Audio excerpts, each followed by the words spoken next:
This is going to be one of the biggest weeks in selection all year. Welcome back to the Predicted 23, coming up against the Dockers this week. My name is Ari. I've got a new setup.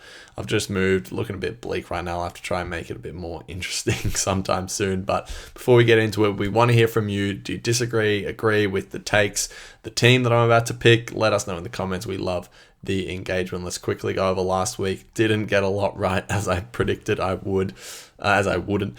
Hugh Boxshall did not debut. Travalia did not come back in. Howard did come back in, but that was a given.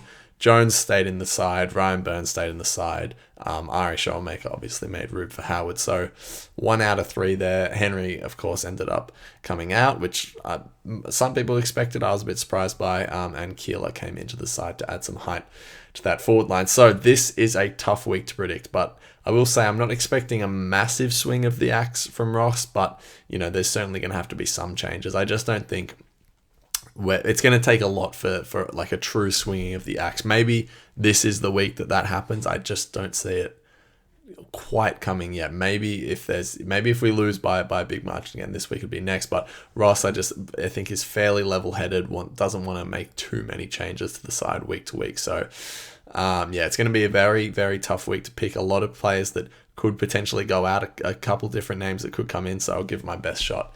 Let's get into it. So here is the side. Coming in, Toby Travalia, Mattaes Phillipou, and Hugh Boxshall. We'll go over those ones first. So Mattaes Phillipou, what more can be said? He's available. You got to pick him. Not only is he a fantastic player that should come into the team anyway, he's exactly what we're looking for. Just a midfielder with a bit of flair, some point of difference. He's exactly what we need right now. Travalia, he's just showing plenty at VFL, and when he was in the side, he was doing well. I think there's plenty of boys that could be making room, and Travalia will be one to step in and take that spot. I'm hoping, he's a top 10 pick. We want to get games into him. I think he is in this best 23 anyway. Obviously, if he's not up to it, then don't pick him. But I think he's showing that he is. So we've got to reward that, I think. Now, Hugh Boxshall. If he doesn't get picked this week, I will not select him again all year, because it feels like I've picked him almost every week. Maybe 3 or 4 times I've picked him to debut. He showed so much in the preseason. We wanted him to come in round 1. It didn't pan out. But I think surely this week with the outs that we have, which I'll get into now. So Ryan Burns, bit stiff. Yeah, it's like, I think this has been a long time coming. I called for it last week. It didn't happen. And he was seen getting a spray at quarter time. We'll get into the other person that was copying one too. But he got a decent amount on the ball, but he's just having little to no impact with those touches for us lately. He works hard, and I've no doubt he'll get back into the side at some point. But for me, he's an out this week. Garcia. Now, I wouldn't be totally surprised if he did keep his spot, but I just think, getting subbed out in the second quarter, copying a spray from Ross is not a good sign. He wasn't playing well. It's not the Hugo Garcia that we've come to know, so I think he's probably going to have to see himself having another stint at Sandy, so it is what it is. He makes room, and I think that's why Boxshall is the perfect in this week.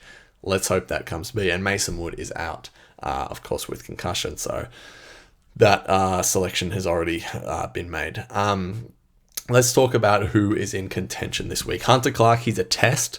I think if he was to play, he'd go to Sandy. I just think Boxshall and Phillipou would be picked over him at this stage. You would think, Boxshall just having so many good performances in the VFL, and Phillipou, enough said there. Liam Henry, I want him in. If I try and pick the team to what I think is going to happen, but if I was picking what I wanted, I probably would put Liam Henry in, but I just can't see them picking him. I can't see him just walking straight back into the side after not showing a ton at VFL level. So that'll be an interesting one, but certainly could be find himself in the 23 come Thursday night. Alex Taru, he certainly would have been in contention, and I dare say I would have picked him this week if it wasn't for that 4-week suspension that he's copped in the VFL. Whatever your thoughts are on it, it is what it is. They've challenged it unsuccessfully. He will be on the sidelines for 4 weeks. So super, super disappointing. It is what it is. I really might have picked him this week to debut. It would have been awesome to see, but it's not to be, unfortunately. Angus Hasty, another one I wouldn't be surprised to see in, just because Naz is, potentially going to spend more time in the midfield like we saw last week. If that was the case, I think it might free up a spot for a Hasty. But as of now, I don't see him quite falling into the side. Again, one of many that could wind up in there come Thursday night. Though Liam O'Connell is another interesting one.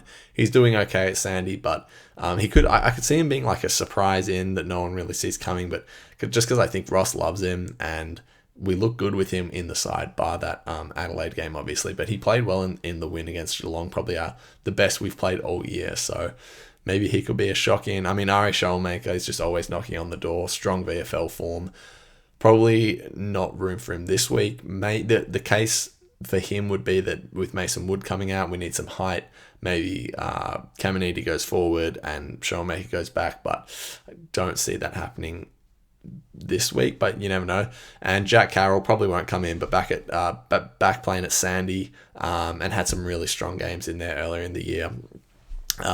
He's been putting his hand up for selection pretty much all year. Got injured, but he's back playing reasonably well. So we'll see how that one pans out. So holding their spots this week, that potentially, there's playing a bit iffy. There's plenty of names here. First of all, Jack Steele, I spoke a lot about this last week. But yeah, obviously we're not going to drop him. After that performance, it was very iffy the previous 2 weeks.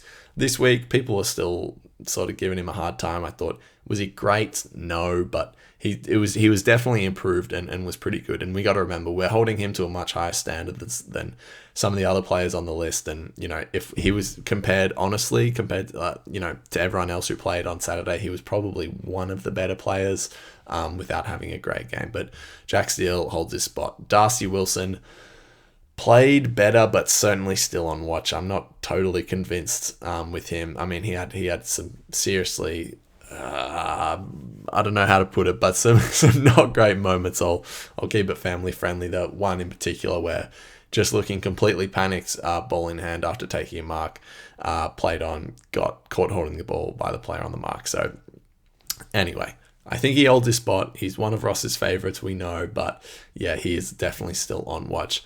Hammer, still playing well. I liked him tall. I liked the extra tall in the back line. Also gives us the option to swing him forward for more height down there in either position. He's definitely not on the chopping block. I just thought it was worth noting. Isaac Keeler, look, honestly, he was terrible on Saturday. He wasn't the only one. Just every time he was near it, just the contest, we just don't get a strong contest from him like we would like. Obviously, he's a developing player, and it's very hard to analyze any of our forwards because the ball was just so rarely down there.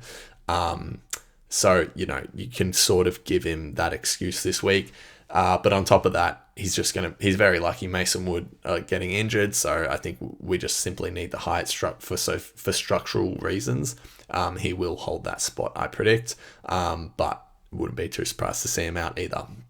Marcus Windhager, this is an interesting one. He was one that I had a few different renditions of the team. He was out in some of them. He didn't attend a centre bounce after halftime. I saw in Wooden Spoon Data's video on the channel, which is a very good watch. Go check it out. He had a shocker, but I think he just gets another chance considering how well he started the year. I'd like to see Ross pursue with him. I think he's shown some really good signs.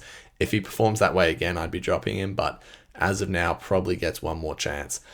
Zach Jones looked good when he came on. I think he's going to stay as the sub, to be honest. He works well for us in that role. And also, I don't want a Boxshall to debut and be relegated to the sub. I also think Travalia is much more capable of running out a game than a Jones potentially is, so I don't mind him in that role. Lance Collard didn't do much, but again, how can you possibly analyse any of our forwards when the ball just never came near them? Loved his effort. Hope to see him stay in the team. So let's go over the 23 for this week. Liam Stocker, Dougal Howard, Jimmy Webster from the full back line, Nasai Wangani-Malira, Callum Wilkie, Jack Sinclair on the half back line, Darcy Wilson and Bradley Hill on the wings, Max Hall, Mitch Owens, Isaac Keeler on the half forward line. On the full forward line, we've got Lance Collard, Cooper Sharman, Jack Higgins in the midfield, Mattaes Phillipou returning, which is going to be awesome to see. Fingers crossed that happens. Here's a test I should have mentioned earlier. Jack Steele, Jack McRae accompanying him, with Rowan Marshall in the ruck. On the bench to round it out, we've got Anthony Caminiti, Toby Travalia, Hugh Boxshall, hopefully for a debut. I'm not picking him again if he doesn't get picked this week. Marcus Windhager, and as the sub, Zach Jones, Harry Boyd, Ryan Burns, Liam Henry are the three rounding it out as the emergency. So yeah, it's going to be an interesting week for selection. Again, I predict I'm probably going to get it wrong just because there's so many possible names in the air of who could come in, and probably even an even bigger list of who could come out. So I'm hoping for a few changes. I don't want just an irrational swinging of the axe, but certainly we need some reinforcements. So we'll see what happens. Talk next week. Go Saners.